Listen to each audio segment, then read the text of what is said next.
Dan saudara, untuk informasi selengkapnya soal RS darurat Wisma Atlet di lockdown setelah terdeteksinya varian Omikron dengan pasien merupakan petugas pembersih di Wisma Atlet, kita akan bergabung bersama jurnalis Kompas TV Dian Silitonga. Selamat malam Dian. Dian, apakah malam ini lockdown ini sudah mulai diberlakukan di RS Wisma Atlet? Ya, bisa dikatakan demikian, Galih, karena memang informasi ini disampaikan oleh pemerintah baik melalui juru bicara Kementerian Koordinator Bidang Maritim dan Investasi Jody Mahardi maupun oleh Kepala BNPB Letjen Suharyanto yang menyampaikan kepada awak media bahwa RSDC Wisma Atlet ini akan diberlakukan lockdown atau penguncian total selama 7 hari ke depan dan dilakukan mulai saat ini atau malam ini.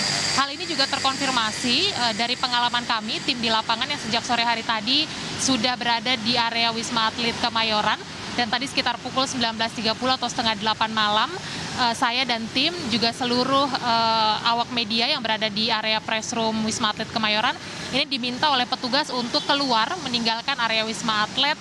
Alasannya karena memang akan dilakukan lockdown atau penguncian total di area Wisma Atlet per malam hari ini. Informasi yang disampaikan oleh Kepala BNPB Letjen Suharyanto kepada tim Kompas TV bahwa memang lockdown ini akan dilakukan selama 7 hari ke depan dan dilakukan di seluruh tower, baik tower 1 sampai tower 7 tanpa terkecuali. Di mana memang tower 1 hingga 3 ini nantinya akan difungsikan sebagai kantor pengelola Wisma Atlet, gugus tugas COVID-19 dan juga tenaga medis. Kemudian juga tower 5 dan 6 akan digunakan untuk merawat pasien terkonfirmasi positif COVID-19. Kemudian untuk tower 4 dan 7 ini tengah disiapkan untuk tempat karantina bagi WNI yang baru pulang dari luar negeri. Langkah penguncian total RSDC Wisma Atlet ini dilakukan sebagai langkah mitigasi penyebaran COVID-19 varian Omikron, Galih, karena memang kita ketahui bersama bahwa baru saja siang hari tadi Menteri Kesehatan Budi Gunadi Sadikin mengumumkan bahwa ada temuan satu kasus COVID-19 varian Omikron yang setelah dilakukan tes genome sequencing terhadap 3 petugas kebersihan yang bertugas di area Wisma Atlet Kemayoran, Jakarta. Galih. Dian, Menkes juga sempat menyebutkan bahwa salah satu pasien yang terdeteksi varian Omikron ini sudah dilakukan tes PCR dan hasilnya negatif. Lalu bagaimana dengan penanganannya? Apakah masih dilakukan karantina di sana dan berapa lama karantina itu dilakukan?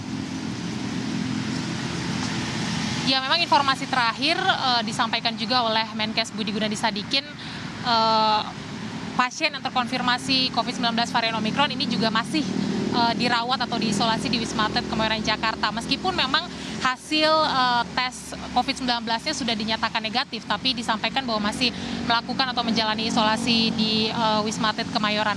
Sampai kapan ini tentu masih harus dikonfirmasi kembali, Galih. Tapi yang jelas memang kalau betul penguncian total di area RSDC Wisma Atlet dilakukan per malam hari ini, tentu saja pasien yang berinisial N kita ketahui yang terjangkit varian Omikron ini juga harus ikut melakukan isolasi atau penguncian total di RSDC Wisma Atlet selama 7 hari ke depan begitu. Tapi yang bisa saya sampaikan, Galih, meskipun kami tadi sudah diminta untuk keluar meninggalkan area Wisma Atlet, tapi kami belum melihat adanya perubahan suasana begitu, terutama dalam hal pengamanan, tidak ada pengetatan pengamanan begitu, dan juga kami pantau dari gerbang depan RSDC Wisma Atlet ini juga masih terbuka. Kami juga masih melihat orang ataupun kendaraan masih berlalu lalang masuk keluar dari gerbang RSDC Wisma Atlet. Jadi kita masih sama-sama tunggu, masih harus tunggu pernyataan resmi dari pemerintah terkait dengan kepastian penguncian total RSDC Wisma Atlet dan bagaimana detail mekanismenya. Galih. Baik, terima kasih Dian Silitonga melaporkan langsung dari RS Wisma Atlet di Jakarta. Selamat malam.